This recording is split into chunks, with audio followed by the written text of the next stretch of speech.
नमस्कार. चला तर मग आज आपण पाहणार आहोत अतिशय खमंग आणि चवदार असे शरीरासाठी पौष्टिक असणारे मेथीचे पराठे. तेही अतिशय कमीत कमी साहित्यात तयार होणारे आणि झटपट तयार होणारे. चला तर मग रेसिपीला सुरुवात करूया. सर्वप्रथम मी या ठिकाणी एक मेथीची जुडी छान अशी निवडून स्वच्छ 2-3 वेळेस धुवून घेतलेली आहे. मेथीची भाजी जी आहे ती आपल्याला मिठाच्या पाण्यामध्ये धुवून घ्यायची आहे. ही भाजी आता आपल्याला एकदम बारीक अशी कट करून घ्यायची आहे. तुम्ही पाहू शकता या ठिकाणी मी एकदम बारीक अशी कट करून घेतलेली आहे. आता आपण पराठे बनवण्यासाठी पीठ मळून घेऊया. त्यासाठी मी या ठिकाणी 2 वाटी गव्हाचे पीठ घेतलेले आहे आणि गव्हाचे पीठ जे आहे ते चाळून घेतलेले आहे.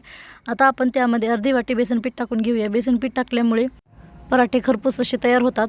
आता आपण त्यामध्ये 2 चमचे दही टाकून घेतलेलं आहे आणि 1 चमचा ओवा टाकून घेतलेला आहे. मी या ठिकाणी लसण, हिरवी मिरची आणि जिरे जाडसर असे कुटून घेतलेले आहेत. आता आपण त्यामध्ये बारीक कट करून घेतलेली कोथिंबीर टाकून घेतलेली आहे आणि बारीक कट करून घेतलेली मेथी आपल्याला त्यामध्ये टाकून घ्यायची आहे. आता हे आपल्याला त्यामध्ये सुके मसाले टाकून घ्यायचे आहेत. त्यामध्ये मी या ठिकाणी 1 चमचा मीठ टाकून घेतलेला आहे, पाव चमचा हळदी पावडर टाकून घेतलेली आहे आणि 1 चमचा लाल तिखट टाकून घेतलेला आहे. मी या ठिकाणी काश्मीरी लाल मिरची वापरलेली आहे. आता आपल्याला ते व्यवस्थित असं मिक्स करून घ्यायचं आहे. लगेच पाणी टाकून न घेता आपल्याला अगोदर व्यवस्थित मिक्स करून घ्यायचं आहे. त्यानंतर आता आम्ही त्यामध्ये थोडीशी कसुरी मेथी टाकून घेतलेली आहे आणि थोडं थोडं पाणी टाकून आपल्याला हे पीठ जे आहे ते छान असं घट्टसर मळून घ्यायचं आहे. एकदाच पाणी न टाकता हे पीठ आपल्याला थोडं थोडं पाणी टाकून छान असं मळून घ्यायचं आहे. पाहू शकता मी या ठिकाणी पीठ जे आहे ते छान असं मळून घेतलेलं आहे. आता आपण पराठे बनवून घेऊया. त्यासाठी मी या ठिकाणी एक पोळपाट घेतलेला आहे आणि पिठाचा छोटासा गोळा काढून आपल्याला छान असं लाटून घ्यायचं आहे. अगदी आपण चपाती बनवतो त्याच पद्धतीने आपल्याला पराठाही बनवून घ्यायचा आहे. थोडंसं लाटून झाल्याच्या नंतर आपल्याला त्याला थोडंसं तेल लावून घ्यायचं आहे आणि तेल लावल्याच्या नंतर आपण त्याला फोल्ड करून घेऊया आणि परत आणखीन आपल्याला त्याला थोडंसं तेल लावून घ्यायचं आहे. तुम्ही या ठिकाणी तेलाच्या ऐवजी तूप, बटर काहीही वापरू शकता. तुम्हाला जे हवं असेल तर तुम्ही ते वापरू शकता. आता आपण व्यवस्थित असं लाटून घेऊया. पराठा जो आहे तो आपल्याला हलक्या हलक्या हाताने एकदम पातळ असा छान लाटून घ्यायचा आहे. तुम्ही तुमच्या आवडीप्रमाणे कोणत्याही आकाराचा पराठा लाटून घेऊ शकता. मी या ठिकाणी गोल पराठा लाटून घेतलेला आहे. आता आपण पराठा शेकून घेऊया. त्यासाठी मी या ठिकाणी तवा अगोदरच गरम करून घेतलेला आहे आणि त्याला थोडंसं तेल टाकून घेतलेलं आहे.